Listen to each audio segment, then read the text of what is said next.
السلام عليكم ورحمة الله وبركاته أصحابتك وحرن جنال كمركز السود وهذا أدي هذا ومهندسين ما أنت وسبت لحي لباتنك بيش أفراد أبريل سنة كلامه كون يشان يلباتنك مقالك محربا إن ندي كل وذا جو مالمهن واتي عدالة يمام الكترام يسكب حسنايين هذا جرسور محكمات أي شلي dowladdu waxay ka soo xirtay gaar ahaan FBI-du ay ka soo xireen magaalada Milwaukee ee gobolka Wisconsin maxay tahay waxyaabaha dowladdu ay ku haysato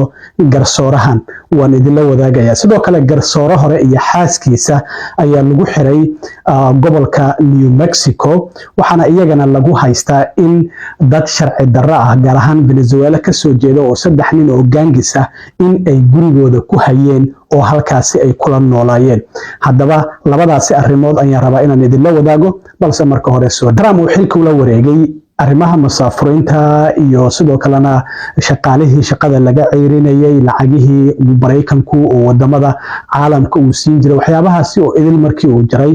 dimuqraadiyiinta iyo waliba hay'adaha u dooda xuquuqda dadka soo galootiga shaqaalaha dacwado fara badan ayaa maamulka Trump laga gudbiyay Trump wuxuu yiri marka anigu hadda waxaan ka shaqeyn lahayba maxkamadihii oo wax kasta iga hortaagan arrintaasi waa la ogaa muddooyinkanba waa ay jirtay oo maxkamadda sare iyo maxkamadaha sidoo federaalka kuwa gobolada dacwado fara badan ayaa jiray laakiin arrintan waxay ahayd arrin la yaab leh shalay dhacday magaalada Milwaukee ee gobolka Wisconsin garsoore fariista oo magaceeda la yiraahdo Hannah Dugan ayaa shalay FBI-du ay soo xirtay laakiin arrimaha lagu haysto waa arrin dhacday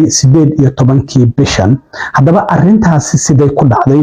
sababtay in garsoorahan la soo xiro horta tan agaasimaha FBI-da ninka la yiraahdo Kash Patel waxa uu yiri waxa aan u soo xirnay garsoorahan in ay gacan ku siisay qof soo galooti sharci darro ah oo waliba wadanka dambi ka galay in uu ka baxsado ciidamada doonaya inay xiraan darteed ayaan ay ku caawisay sida darteed ayaan u soo xirnay haddaba arrintan qaabkii ay u dhacday oo maxkamadda ay uga dhacday ayaan rabaa inaan idin la wadaago wasiirka cadaaladda Ban Bondi ayaa arrintaasi faahfaahisay wasiirka cadaaladda waxa ay tiri waxa arrintan ay dhacday 18kii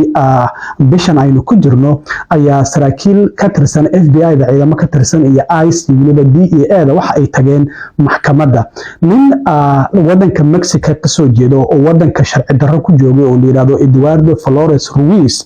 ayaa maxkamadda ku sugnaa ninkaasi ayay doonayeen inay soo xiraan ninkan sababta uu maxkamadda u joogay waxa ahayd in nin la deganaa uu 30 feer ku dhuftay darabana uu ku qabtay markaasi kadib gabar saaxiibtiisa ayaa timid iyadiina sidoo kalena feer ayuu wajiga uga dhuftay garabkana waa uga dhuftay labadii qof waa ay dhaawacmeen markaasi kadib gabadhu waxay isku dayeysay inay dagaalkaasi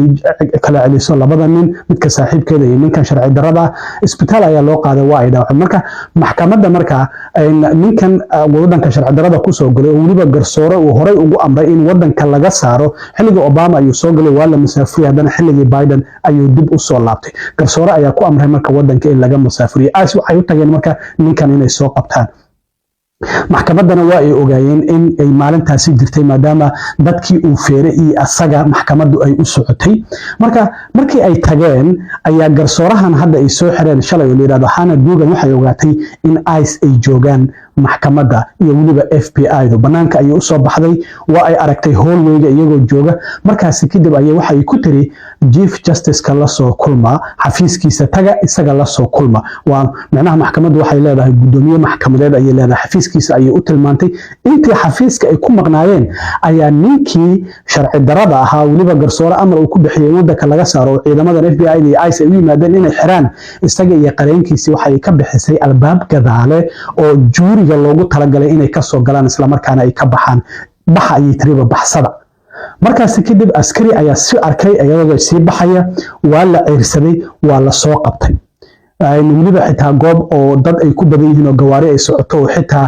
dhibaato ay dhici kartay ay leedahay Ban Bondi ayaan ka soo qabanay marka waxay tiri labadii qof oo dhibanaha maxkamaddii ayay joogaan mana aysan u sheegin xitaa inay baxaan garsooruhu laakiin ninkii dambiilaha way fakisay oo dambiga loo haystay wadankana sharci darrada ku jooga isaga iyo qareenkiisiiba albaab gadaale ayay ka bixisay marka waxay tiri labadii qof maxkamadiisa u fadhiyeen maxkamadda ayaa dhamaatay way bayaabanaayeen iyada iyo dacwad oogihii waxay leeyihiin warsidee wax u jiraan aaway ninkii adeegsanaha oo inaga maxkamadda aan dartiis aan u imaanay markaas kadib horey garsoorihii lagama xirin marka hana duugan horey lagama xirin waa in kiiskeeda la diyaariyaa marka shalay ayaa la xiray inkastoo maxkamad la horgeeyay 3 daqiiqo maxkamadda ay socotay damaaradna lagu soo daayay afayeen iyadoo hadlay waxa yiri wax dambiya ma aysan geysan garsoorahan sidoo kalena dambi lagu mahali doono laakiin Pam Bondi waxay leedahay wax ay caawisay qof sharci darro wadanka ku joogay isla markaana ciidamo ay doonayeen inay gacanta ay ku dhigaan ay caawisay in ciidamadii uu ka baxsado marka dambiga loo haysto waa dambigaas haddaba Pam Bondi wasiirka cadaaladda oo intii aan hadda idin sheegay luqadda Ingiriiska ku sheegaysa oo sharaxaysa bal wax yar ila daawada It was appalling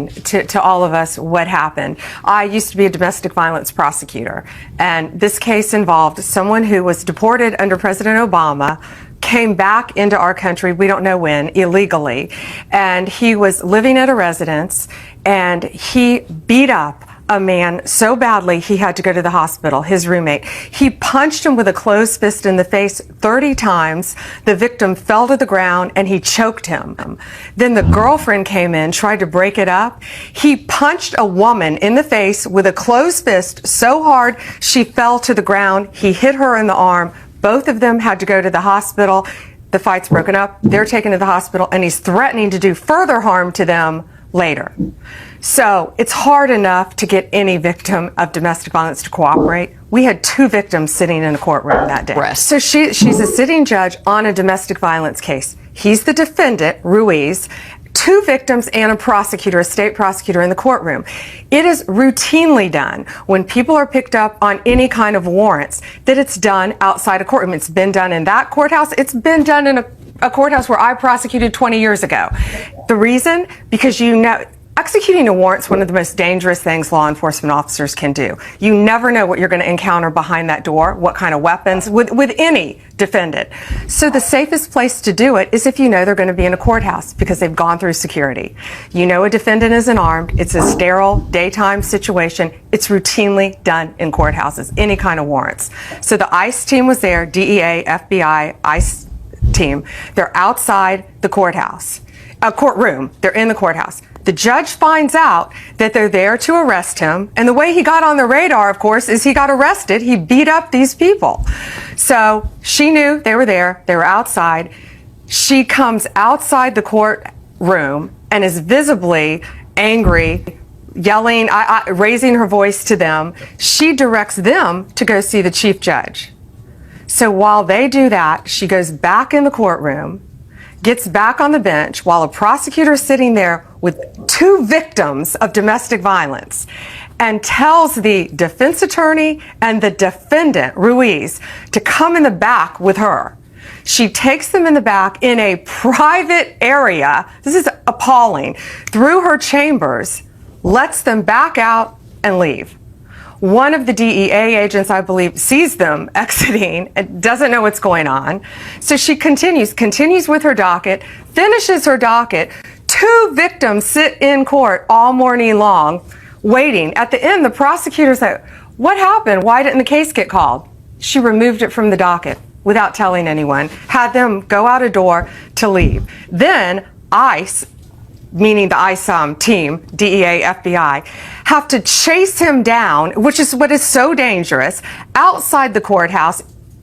by an intersection. Pedestrians could have been killed. He could have been hurt. They could have been hurt. They catch him, take him into custody. Those are the facts of the case. taasina waxay ahayd wasiirka cadaaladda Pam Bondi oo sharaxaysay kiiska lagu soo xiray garsoorahan Hana Dugan waxa uu yahay oo ah inay caawisay qof wadanka sharci darro ku joogay oo waliba wadanka dambi ka galay oo ciidamadaasi ay doonayeen in ay xiraan in gacan ay ku siisay in ciidamadii uu ka baxsado walow isageena la soo qabtay iyadana la xiray laakiin hadda damaanada lagu soo daayay aqalka cad ayaa sidoo kale waxa ay yiraahdeen waxa soo dhamaaday ay yiraahdeen maalmihii dadka sharci darrada ah ee wadankeena duulaanka ay ku soo qaadayeen maamulka Trumpna waxa uu dhaqan gelinayaa sharciyada immigrationka sidoo kale ninka Trump uu xil saaray arrimaha xadka iyo masaafurinta Tom Homan waxa uu yiri yiri qof kasta oo isku daya in uu gabaad siiyo qof garsoore uu ku amray in wadanka uu ka saaro laga saaro oo sharci darro ah ama wadanka dambi ka geystay isagana waa la xiri doonaa ayuu sidoo kale yiri waxaa jirta sidoo kale garsoore hore oo isaguna gobolka New Mexico garsoore ka ahaan jiray ayaa habeennimadii Khamiista isaga iyo xaaskiisa waxa lagu xiray magaalada la yiraahdo Dana Ana oo ku taala gobolka New Mexico garsoorahan waxa la yiraahdo Joel Luis Cano iyo xaaskiisa Nancy ayaa la xiray sababta loo xirayna waxay tahay iyaguna waxa ay gurigooda ku hayeen oo kula noolaa saddex qofood oo wadanka sharci darro ku joogtay oo wadanka Venezuela ka soo jeeda oo mid kamid ah lagu sheegay Christian Ortega Lopez oo lagu helay in hubsi sharci darro ah uu ku haystay mar hore baaritaan ay ku wadeen dawladdu ay ku waday gaar ahaan wasaaradda amniga gudaha marka wasiirka cadaaladda Bambondi mar kale waxa ay tiri waxaan arintan ay tahay qofkan oo kale dadkan oo kale waa dadka aan u baahanahay in wadanka laga saaro iyagana sidoo kale damaanad ayaa lagu soo daayay laakiin waxa lagu eedeynayaa in cadeyn dawladdu ay doonaysay in gacanta ay ku dhigto ay iyagu faragelin ay ku sameeyeen baaritaan ay dawladdu waday sharci darro ah waliba kooxo gangis lagu eedeynayo Venezuela kooxaha TBA-da Trente de Aragao la yiraahdo ay raggan saddexda oo gurigooda kula noolaa ay ka tirsanayeen ayaa la leeyahay